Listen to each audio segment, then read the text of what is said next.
নমস্কাৰ বন্ধু বান্ধৱীসকল, আজি মই হোৱাইট চচ পাস্তা ৰেচিপিটো ভিডিঅ'টিৰ জৰিয়তে দেখাব বিচাৰিছোঁ।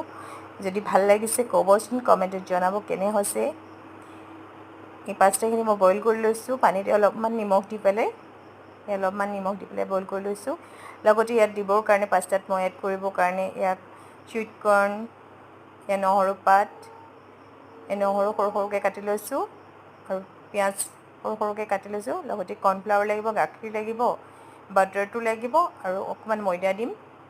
লগতে ৰেড চিলি পাউডাৰ আৰু জালুকৰ গুড়া এইখিনি লৈ লৈছোঁ।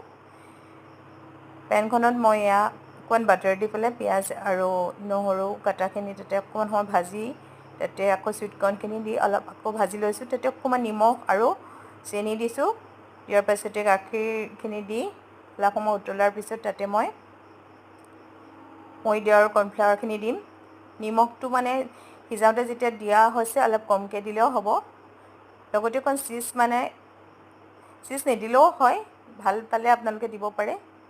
তাৰ ওপৰতে মই ৰেড চিলি আৰু জালুকৰ গুড়াটো দি পেলাই লাষ্টত এইটো খাবৰ কাৰণে তৈয়াৰ হৈ গ'ল। আপোনালোকে জ্বলাটো দিবও পাৰে, নিদিবও পাৰে।